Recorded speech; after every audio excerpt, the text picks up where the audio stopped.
Welcome to the hands of stone, to the stone hands.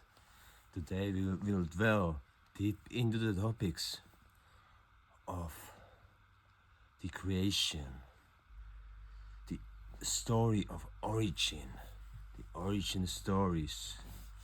I will bring you three examples, of different realms created, which all dwell into the same category from where we come from to where we belong to. As you might think, there are mythologies conceived all around the people, all around the world. Each people, all the natives have their own stories, but also our technocratic society, our civilization has found a consensus, which is not that much of a consensus, but still they have found a creation story. So let's start from the first one. No, it's not the first one, and it's not the beginning, but it's the one that we perceive the most. But I must say that 60 to 70% of Brazilian people think the earth is flat. So, but the first one is the Big Bang Theory. But it's a scientific fact. No, it is not a scientific fact. It's a creation story. And it's one of the most fabulous creation stories, because I do believe that all of those creation stories are real. They all are made for us to realize and understand the depth, the deepness, and the wide variety that we might experience in this universe, even in our mere small galaxy. The universe is full of potentials, full of reasons, full of life. Yes, I cannot even believe the scientists saying that there is no life out there.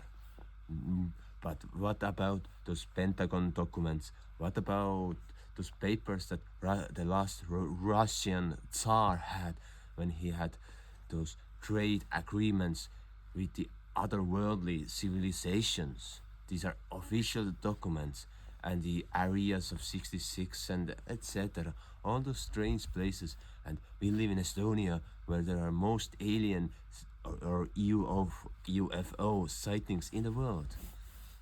So it is something that we can consider and something we can contemplate upon. So the Big Bang Theory, basically, that in the beginning there was zero, there was nothing, there was no matter, everything was conceived in a one like micromilli atom, and it exploded. Like the God had the greatest orgasm ever, and everything was created. Okay, God. Okay, I must not mention God when I'm saying Big Bang Theory. Sorry, but yeah, everything began and started to expand and develop in a random way. Yeah, random way. You know, there are laws of physics, the law of attraction, the law of like this distraction, etc. I don't know them so well, and when we go to another origin story, the second one, it's all about God. That God created the world from the Bible, or from the Adamic cultures, like the Jews, the Christians, the Muslims, and some more. That God created the world with a word that He said. He said, "Let there be light. Let there be this and that and this." And in the beginning there was nothing and there was everything. All the particles were concentrated in this one Godhead, in this one being who created it all. Doesn't it seem so similar to this Big Bang Theory? Only difference is that Big Bang advises the evolution, but evolution is aimless searching for an answer, or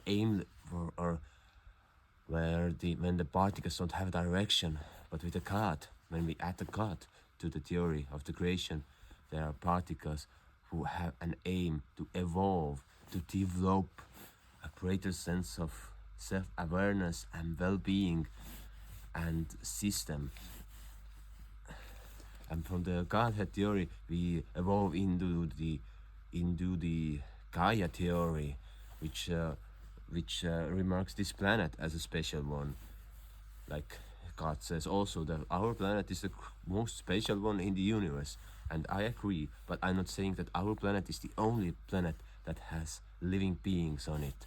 But our planet has the widest range of emotions and vibrations that a living being can experience in a lifetime or in 1,000 lifetimes. So, but with the Gaia theory, the planet has gone many paralysis, the phases of paralysis, when the organisms are doing something, something on their own, and then there is a conflict that might destroy all of the living beings on the planet, all the microbes, all the bacteria, and then they begin to cooperate. And I think we are now in the 11th or 12th or 13th phase of such behavior, as how we humans have begun to mistreat the planet, and we are not behaving according to the rules of living beings, that we are sabotaging all that there is. But eventually we will come into a conflict resolution with the planet, and we will develop a more better sense of human being out here. But the third theory that I wanted to delve in is our Finno-Ugric story, the creation story. Actually, there are many. One is about the bird coming and laying three eggs, from which actually some say 7, where when the egg hatches, there will be the moon, the sun, the earth, the sky, and so on, the stars. But I will dwell into another one, that in the beginning there was nothing, there was silence, and in the middle of nowhere,